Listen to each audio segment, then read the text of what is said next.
Salut toi, on va comprendre ensemble ce qu'il se passe dans l'actualité. Alors installe-toi bien confortablement parce que c'est l'heure de goûter les infos.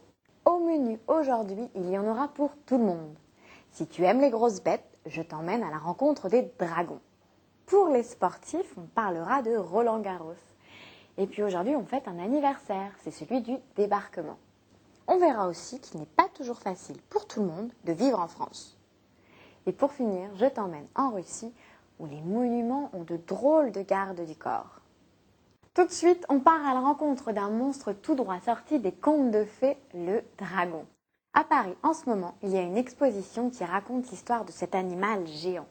En Asie, on dit que c'est un animal très gentil et qu'il est là pour faire le bien. Par exemple, il va chercher de l'eau, il fait tomber la pluie. Ici, en Europe, on dit que les dragons sont méchants parce qu'ils crachent du feu. Et ils font peur parce qu'ils ont des ailes géantes comme celles des chauves-souris dans le dos. Si tu vas à cette exposition qui se passe au musée de l'histoire naturelle, tu vas apprendre des tonnes de choses sur les dragons. Est-ce qu'ils ont vraiment existé ? Marco Polo, le premier Européen qui est arrivé en Chine, a raconté à son retour qu'il avait vu des dragons. Mais il s'est peut-être trompé, il a peut-être vu un gros lézard et confondre. En allant voir cette exposition, tu pourras même voir un dragon grandeur nature. On dirait qu'il est vrai.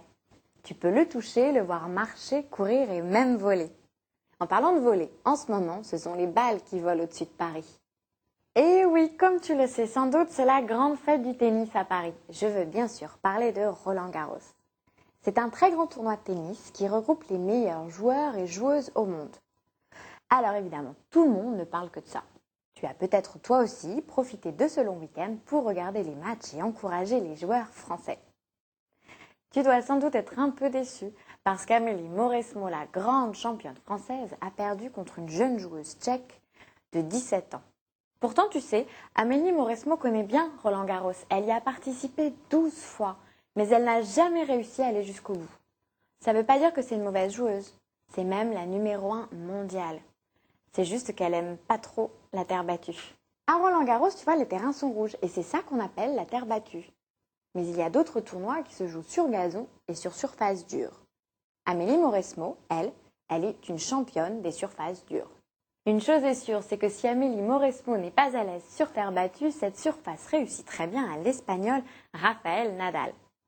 Tu te rends compte, il a gagné 57 victoires de suite sur terre battue. 57, c'est pas mal, hein ? On se demande même qui pourrait bien l'arrêter. Et pourquoi pas le dernier Français qui reste dans le tournoi ? Julien Benneteau. Reste à savoir maintenant comment va se passer la suite du tournoi. Pourquoi ne pas faire un petit pari avec tes copains ou ton papa ? En attendant, on a un anniversaire à fêter. Aujourd'hui, on est le 6 juin et en France, c'est une date importante. C'est l'anniversaire du débarquement en Normandie. Ça s'est passé le 6 juin 1944, il y a 62 ans. En fait, c'était l'époque de tes arrière-grands-parents. Ton papy et ta mamie étaient tout petits et tes parents n'étaient même pas nés.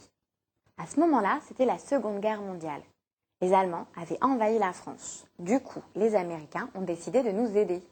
Ils ont atterri sur la plage en pleine nuit avec des parachutes. Et puis le matin, d'autres sont arrivés avec de gros bateaux militaires. En tout, il y avait 130 000 hommes. Et tous ces soldats s'étaient préparés en cachette avec l'aide des Anglais et des Français parce qu'ils voulaient arriver par surprise. Tous ensemble, ils ont traversé la France pour libérer toutes les régions une par une, pour qu'il y ait enfin la paix. Tu te rends compte, c'est très très grand la France. Il leur a fallu beaucoup de courage et de temps pour réussir. Tout le monde était très content de les voir arriver dans leurs gros chars, car ils savaient que ça voulait dire que la guerre était bientôt finie. Ça a été un grand moment de fête et tout le monde applaudissait les soldats. Du coup, tous les ans, on fête cet anniversaire du débarquement, pour se souvenir que c'est en mettant ses forces en commun et en formant une grande équipe qu'on réussit à gagner. Depuis, on vit plutôt pas mal en France. Il y a beaucoup de gens qui aimeraient avoir la chance, comme toi, de pouvoir y habiter. Ça n'est pas toujours possible. Depuis quelques jours, il est question de renvoyer des enfants et leurs parents hors de France. En fait, ce sont des personnes sans papier. Et quand on dit sans papier, ça veut dire sans papier d'identité. Ce sont tous ces documents sur lesquels il est écrit qui tu es, qui sont tes parents, mais aussi où et quand tu es né. Et surtout d'où tu viens. Ces papiers permettent de donner ta nationalité, c'est-à-dire de prouver que tu es français. Pour toi, ça paraît normal de dire que tu es français. Mais il y a des enfants en France qui parlent français et qui vont à l'école, comme toi, mais qui n'ont pas ces papiers. Ils n'ont donc pas la nationalité française. Ça veut dire qu'ils ne peuvent pas vivre en France et surtout y rester. Les enfants peuvent rester parce qu'ils vont à l'école, mais pas les parents. Tu imagines, vivre en France, c'est bien, mais sans ses parents, c'est beaucoup moins bien. Comme l'enfant ne peut pas vivre seul, il est du coup en situation irrégulière, comme ses parents. Comme toi, ces enfants vont à l'école et le système français dit que si un enfant est scolarisé, donc qu'il va à l'école, il ne peut pas être expulsé. Et si on en parle en ce moment, c'est que l'année scolaire se termine et que ça veut dire que toutes ces familles risquent de devoir quitter la France bientôt. Ça représente en tout 800 familles, c'est-à-dire 1200 personnes. Est-ce que tu te rends compte? C'est l'équivalent de 40 salles de classe. Il y a beaucoup de gens qui ont voulu aider et soutenir ces familles pour faire en sorte qu'elles ne soient pas expulsées. Et c'est pour ça qu'on en a beaucoup entendu parler. Et c'est probablement pour ça aussi que leur cas est pris au sérieux par le gouvernement. En allant à l'école, tous ces enfants vont pouvoir apprendre plein de choses en géographie, en histoire. Par exemple, ils vont pouvoir savoir où se trouve la Russie. Tu sais où c'est, toi? Je vais te raconter une histoire qui se passe en ce moment en Russie. Le président russe vit et travaille dans un bâtiment qui s'appelle le Kremlin. En fait, c'est l'Élysée, version russe. Comme tous les beaux bâtiments anciens, le Kremlin est abîmé par la pollution, le temps qui passe et le caca des pigeons. À Paris, pour lutter contre les dégâts causés par les pigeons, on les attrape avec des filets pour les libérer loin de la capitale. Eh bien, à Moscou, ils ont trouvé une solution plus originale. Dans la garde présidentielle du président russe, eh bien maintenant, il y a des faucons et des éperviers. C'est-à-dire des rapaces qui sont là pour rattraper les pigeons et autres oiseaux, pas vraiment désirés, pour qu'ils aillent faire leurs besoins ailleurs.